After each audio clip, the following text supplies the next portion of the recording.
باقی اس دنیا کی ہر چیز، ہر آواز معدوم ہو جائے۔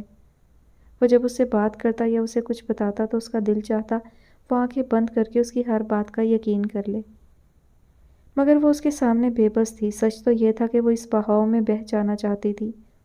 ایسا صرف اس کی ظاہری خوبصورتی کی وجہ سے نہیں تھا، وہ باطنی طور پر اس سے کہیں زیادہ خوبصورت تھا۔ وہ بہت نرم دل، ہمدرد فطرت اور حساس تھا۔ وہ بہت شائستہ اور نرم گو تھا۔ اس کا دل چاہتا وہ اس کا چوڑی ہتھیلی والا سرخ و سفید مضبوط ہاتھ اپنے چھوٹے چھوٹے ہاتھوں میں سمیٹ کر بیٹھی رہے، اتنی دیر کہ اس کے وجود کی ساری گرمی اس کے ہاتھوں سے اسید کے ہاتھ میں منتقل ہو جائے۔ کبھی کبھی اسے رونا آتا، ڈھیروں ڈھیر۔ وہ نم آنکھوں سے اس سے پوچھتی، اسید مجھ سے کبھی ناراض تو نہیں ہوگے؟ وہ ہنس دیتا، تم پاگل ہو ہبا، میں تم سے ناراض ہو سکتا ہوں؟ یوں ہی ہوتا ہے، بعض انسان ہمارے اتنا قریب آ جاتے ہیں کہ ان سے جدائی سے بہتر موت لگتی ہے۔ ہبا کو لگتا کہ اگر اس کی زندگی میں اسید مصطفیٰ نہ رہا تو کیا وہ زندہ رہ پائے گی؟ نہیں، بالکل نہیں۔ اسید مصطفیٰ اس کی زندگی تھا اور ہبا تیمور کو اپنی زندگی سے بے حد پیار تھا۔ اس کا خوبصورت چہرہ ہبا تیمور کی رگے جاں میں اس طرح اترا ہوا تھا کہ اس کی آنکھوں سے ہبا تیمور کو یہ ساری زندگی بہت خوبصورت لگتی، یہ ساری دنیا بہت اچھی لگتی، اور اسے لگتا ہمیشہ ہی رہے گا سب کچھ اسی طرح اچھا اور خوبصورت۔ اسید مصطفیٰ اس کا دیوتا تھا اور وہ اس کی داسی، جسے دن رات دیوتا کی پرستش دے ہی فرصت نہ تھی۔ ایک شام ہبا نے اسے چائے دیتے ہوئے پوچھا تھا، اسید ایک بات پوچھوں؟ کہو۔ وہ چائے کی گھونٹ لیتا ہوا بولا۔ اوائل اگست کے دن تھے، موسم بتدریج ٹھنڈا ہو رہا تھا، نرم نرم ہوا چلتی بے حد بھلی معلوم ہو رہی تھی۔ ہبا نے نظریں جما کر اسے دیکھا اور بولی، تمہیں پاپا کی باتوں پر غصہ آتا ہے نا؟ وہ بری طرح چونکا، اس کے چہرے کے تاثرات میں واضح تبدیلی آئی تھی، لیکن جب وہ بولا تو اس کے لہجے میں کسی قسم کا غصہ یا غصیلا پن نہیں تھا۔ اس کے برعکس اس کا لہجہ سرد مہری اور تحکم لیے ہوئے تھا۔ ہبا تم بچی ہو، آج کے بعد میں بالکل پسند نہیں کروں گا کہ تم ان معاملات میں دخل اندازی کرو کبھی، سمجھی؟ حیا کا رنگ پھیکا پڑ گیا۔ سوری، وہ فوراً معذرت کرنے لگی۔ اسید کے چہرے پر ایک نرم سا تاثر پھیل گیا۔ اٹس اوکے، فرسٹ ایئر کے متعلق کیا سوچا ہے؟ مجھے کیا سوچنا ہے، تم کس لیے ہو؟ وہ گردن اکڑا کر کہنے لگی۔ اسید ہنس دیا، حالانکہ اسے یوں بھی بے تکلفی سے ہبا کا تم کہنا اچھا نہیں لگتا تھا۔ وہ اسے 5 سال بڑا تھا، اپنا احترام کروانے کے چکر میں ہبا کو خود سے دور نہیں کر سکتا تھا۔ رجحان کس طرف ہے تمہارا؟ انگلش لٹریچر، وہ جھجکے بغیر جھٹ سے بولی۔ اسید کے لبوں پر مسکراہٹ آ گئی۔ سب کچھ میرے جیسا ہی کرنا ہے، اس نے کہا۔ ہاں، وہ مسکرائی چمکتی آنکھوں سے، پھر بولی، پتہ ہے اسید، میری خواہش ہے میں بالکل تمہارے جیسی بن جاؤں۔ میرا دل چاہتا ہے وہ سب چیزیں سیکھ لوں جو تم کرتے ہو، تمہاری ساری عادتیں اپنا لوں، میں نہ رہوں، تم بن جاؤ۔ ہبا نے دل کو زبان دے دی تھی۔ اسید کھلکھلا کر ہنسا تھا۔ اچھا، مگر ہبا اتنا شدت پسند ہو کر نہیں سوچتے۔ ہر شخص کی اپنی پرسنالٹی ہوتی ہے، اپنا مزاج ہوتا ہے، انفرادی اختلافات ہی انسانی شخصیت کی پہچان ہوتے ہیں، اور کوئی شخص کتنی بھی کوشش کرے وہ عادتیں تو بدل سکتا ہے، فطرت نہیں۔ تمہیں اس لیے یہ مت سوچو کہ تمہیں اس جیسا بننا ہے یا اس جیسا، بلکہ اس کی بجائے یہ سوچ کر رکھو کہ اپنی ایک منفرد شخصیت بنائی جائے۔ وہ اسے سمجھانے لگا۔ ہبا کو بے ساختہ اس پر پیار آیا تھا۔ مگر مجھے منفرد نہیں بننا، مجھے صرف تمہارے جیسا بننا ہے اسید۔ ہبا کے لہجے میں شدتیں در آئی تھیں۔ چند پل کے لیے اسید مصطفیٰ ساکت رہ گیا تھا، پھر سر جھٹک کر مسکرا دیا۔ مہروز بال بناتے ہوئے ستارہ کو دیکھا، جو 2-3 بار کمرے کا چکر لگا چکی تھی۔ شاید وہ کچھ کہنا چاہتی تھی۔ چوتھی بار وہ بول پڑی، میں نے ناشتہ لگا دیا ہے۔ اس کا لہجہ بالکل سپاٹ تھا، کسی بھی قسم کے تاثر سے عاری۔ مہروز چونکا، گویا آج صلح ہو گئی۔ وہ بے ساختہ آگے بڑھا اور ستارہ کے شانے پر ہاتھ رکھا۔ ستارہ نے آہستگی سے اس کا ہاتھ ہٹا دیا۔ ناشتہ تیار ہے، وہ باہر نکل گئی۔ مہروز خفیف سا ہو گیا۔ آثار اچھے تھے، اگر وہ تھوڑی سی محنت کرتا تو یقیناً اسے ٹریک پر لا سکتا تھا۔ وہ مسکراتا ہوا باہر آ گیا۔ ناشتہ میز پر تیار تھا۔ ستارہ نے کافی دن بعد یہ عنایت کی تھی، ورنہ وہ عموماً تیار ہو کر خود ہی ناشتہ بنا لیتا تھا۔ اس نے ناشتہ کرتے ہوئے سلیب کے ساتھ پشت ٹکائے کھڑی ستارہ کو دیکھا، جو کافی کے سپ لیتی ہوئی کسی غیر مرئی نکتے کو گھور رہی تھی۔ ستارہ، مہروز نے اسے آواز دی۔ ستارہ نے نگاہ کا زاویہ بدلا اور اس کی طرف سوالیہ انداز میں دیکھا۔ آج شام تیار رہنا، باہر چلیں گے۔ مہروز نے مکمل طور پر امن کا جھنڈا لہراتے ہوئے گویا جنگ بندی کا اعلان کیا۔ ستارہ نے بھویں اچکا کر اسے دیکھا اور چبھتے ہوئے لہجے میں کہا، میں کسی کلب، بار یا کیسینو میں نہیں جاؤں گی۔ مہروز بے ساختہ ہنس دیا۔ ٹھیک ہے، ہم کسی اچھے سے ریسٹورانٹ میں کھانا کھائیں گے، اوکے؟ ٹھیک ہے، ستارہ نے آہستگی سے اس بات میں سر ہلا دیا۔ مہروز اسٹوڈیو چلا گیا تو وہ کچن سمیٹنے لگی، اس کے بعد گھر کی ڈسٹنگ کی اور پھر خود فریش ہونے چلی گئی۔ وہ بات لے کر لوٹی تو نظر سیل فون پر پڑی جو نہ جانے کب سے بجے جا رہا تھا۔ اس نے نمبر دیکھا، نوفل کا تھا۔ طویل سانس لے کر وہ بیڈ پر بیٹھ گئی، آہستگی سے یس پریس کیا اور کان سے لگا لیا۔ کیسی ہو تارا؟ وہ اسی بے-تابی اور شدت سے پوچھ رہا تھا۔ آج شام ہم کھانا باہر کھائیں گے اور تم وہاں آ رہے ہو۔ ستارہ نے اس کی بات نظر انداز کر کے حکمی انداز اپنایا۔ کیوں؟ وہ حیران ہوا۔ مجھ سے ملنے، وہ دو ٹوک انداز میں بولی۔ کیا یہ ضروری ہے؟ بالکل ضروری ہے۔ کیا یہ جاننا ضروری نہیں ہے نوفل؟ اس نے تیزی سے پوچھا۔ نہیں، یہ ضروری نہیں ہے۔ یہ ہے، میں اس شخص کو دیکھنا چاہتی ہوں جسے میں نے پچھلے 1 ماہ سے پاگل کیا ہوا ہے۔ ستارہ نے تیز لہجے میں کہتے اس کے الفاظ لوٹائے تھے۔ چند لمحے پر اسرار خاموشی چھائی رہی۔ یہ ممکن نہیں ہے، نوفل نے دو ٹوک انداز میں کہا۔ کیوں؟ مجھے دیکھنے سے کیا ہوگا؟ وہ رک رک کر بولا۔ کیوں؟ کیا تم بدصورت ہو؟ اگر میں کہوں ہاں تو؟ نوفل کا لہجہ شکستہ تھا، وہ چونکی۔ اچھا، کہیں تم وہ تو نہیں ہو، افریقی نیگرو؟ او گاڈ، مجھے ان سے بہت ڈر لگتا ہے، سچی؟ ستارہ نے مذاق اڑاتے ہوئے کہا۔ دوسری طرف گہری خاموشی چھا گئی۔ نوفل، ہیلو، کدھر ہو؟ وہ چنچلا گئی۔ تم ٹھیک سمجھی ہو تارا، میں افریقی نژاد مسلم ہوں۔ بنیادی طور پر میرا تعلق جنوبی افریقہ سے ہے، وہ بڑے سکون سے کہہ رہا تھا۔ ستارہ کو لگا اس کی سانس رک گئی ہو۔ اتنی خوبصورت اور پیاری باتیں کرنے والا نوفل صدیق، جس کا لب و لہجہ اور مدھم مگر گمبھیر بھاری آواز کسی کو بھی پاگل بنا سکتی تھی۔ جب وہ ہنستا تو یوں لگتا جیسے جھرنے گنگنا اٹھے ہوں۔ وہ نوفل صدیق افریقی تھا؟ ستارہ کا دماغ سنسنانے لگا۔ تم مذاق کر رہے ہو؟ وہ ناقابل یقین انداز سے فون کو دیکھ کر بولی تھی۔ جہاں تک مجھے یاد ہے میں نے آج تک تم سے مذاق نہیں کیا، وہ ٹھہرے ہوئے انداز میں کہنے لگا۔ ستارہ کے دماغ میں آندھیاں سی چلنے لگیں۔ اسے اب تک یقین نہیں آیا تھا مگر نوفل کا اتنا حتمی لہجہ اسے یقین کرنا پڑا۔ وہ کچھ کہنا چاہتی تھی مگر دوسری طرف سے فون بند کیا جا چکا تھا۔ اسے یک لخت احساس ہوا اس کی ٹانگیں لرز رہی تھیں۔ کیا اسے اتنا زبردست شوق لگا تھا؟ اسے خود پر حیرت ہوئی، اسے کھڑے رہنا مشکل ہو رہا تھا۔ وہ بے اختیار گھٹنوں کے بل گر پڑی۔ کیا میں اتنی حسن پرست ہوں؟ مجھے اتنا شوق کیوں لگا ہے؟